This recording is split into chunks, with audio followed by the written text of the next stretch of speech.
Welcome everyone. Microsoft Excel for beginner series में आज की इस वीडियो में हम अलाइनमेंट सीखने जा रहे हैं। हमारे रिबन पे होम टैब पे क्लिक करें तो इस रिबन में सबसे पहला ग्रुप क्लिपबोर्ड का है, दूसरा फॉन्ट का है, तीसरा अलाइनमेंट का है। अलाइनमेंट टूल्स के बारे में आज हम प्रैक्टिस करने जा रहे हैं और सीखने जा रहे हैं कि इससे हम क्या क्या परफॉर्म कर सकते हैं। मैंने रिबन को पिन कर दिया है। अब हम एक ब्लैंक वर्कशीट पे जाते हैं और यहाँ पे थोड़ा सा टेक्स्ट कॉपी करते हैं, पेस्ट करते हैं, टाइप करते हैं सभी।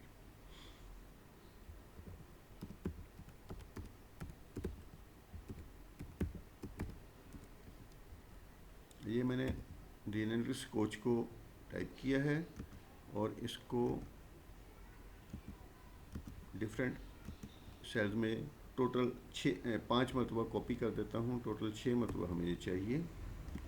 अब जिन कॉलम्स को हमने यहाँ पे कॉपी पेस्ट किया है, ये वाला टेक्स्ट लिखा हुआ है, उन कॉलम्स की विड्थ भी इंक्रीज़ कर देते हैं। मल्टी सेलेक्ट करके मैंने इनकी विड्थ इंक्रीज़ की है और इन ही रोज़ की हाइट भी इंक्रीज़ कर देते हैं मल्टी सेलेक्ट करके। अब यहाँ पे हमारे सामने सेल C2 में द एनालिटिक्स कोच लिखा हुआ है, जो कि हमारी रो की हाइट के मुताबिक ये बिल्कुल नीचे वाले बॉर्डर के साथ लिखा हुआ नज़र आ रहा है।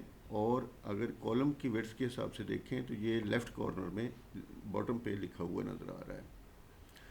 सबसे पहले हम इसको वर्टिकली अलाइन करना सीखेंगे। ये ऊपर जो 3 बटन हैं ये वर्टिकल अलाइनमेंट के लिए हैं। सबसे पहला बटन जो है, इसके ऊपर माउस लेकर जाएँ तो यहाँ पे टॉप अलाइन लिखा हुआ है, क्लिक करें। हमारा टेक्स्ट अपने सेल के टॉप पे चला गया है। उसकी हाइट के लिहाज से बिल्कुल ऊपर अलाइनमेंट उसकी हो गई है टॉप बॉर्डर के साथ। दूसरे सेल को सिलेक्ट करते हैं और यहाँ पे दूसरा बटन क्लिक करते हैं, मिडल अलाइन।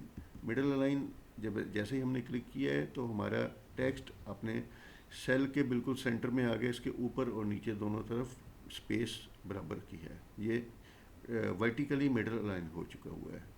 तीसरे सेल पे देखते हैं तो ये पहले ही बॉटम लाइन है, जो जैसे हमने लिखा है। तो डिफ़ॉल्ट सेटिंग में माइक्रोसॉफ्ट एक्सेल ने इसको बॉटम पे नीचे अलाइन किया हुआ है। हम इसको चेंज करने का सीखने के लिए इधर कॉलम ई से कॉपी करते हैं टेक्स्ट को और कॉलम जी में पेस्ट कर देते हैं। अब हमारे पास यहाँ पे मिडल अलाइन में है टेक्स्ट, इसको तीसरे बटन के ज़रिए बॉटम अलाइन करते हैं।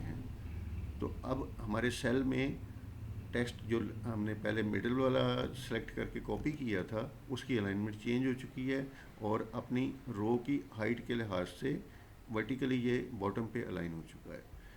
अब इधर आते हैं, नीचे वाले 3 बटन हम सीखते हैं। अगर हमने इस टेक्स्ट को लेफ़्ट साइड पे, यानी जो हमने लिखा है बाय डिफ़ॉल्ट ये लेफ़्ट साइड पे इसकी अलाइनमेंट होती है बॉर्डर के बिल्कुल साथ।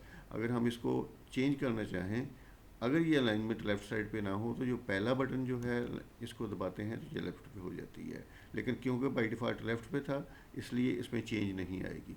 अब दूसरे बटन को ट्राई करने के लिए जाते हैं कॉलम ई पे और यहाँ पे सेम टेक्स्ट जो लिखा हुआ है इस बटन को दबाते हैं।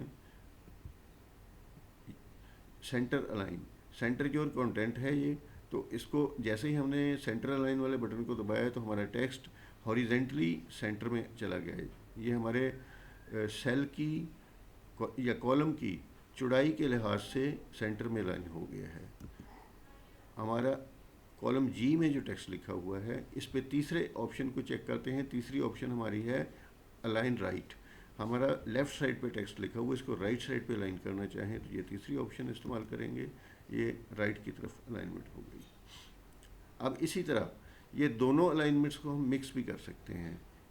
यहाँ पे एक टेक्स्ट को उठा के कॉपी करता हूँ, नीचे एक बार पेस्ट कर देता हूँ और इसकी भी रो की हाइट को मैं ज़्यादा कर देता हूँ।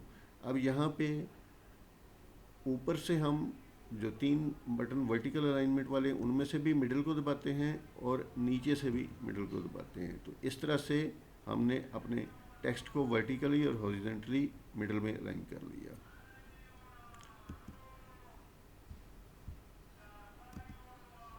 हमारी आज की वीडियो में इतना ही। Happy learning.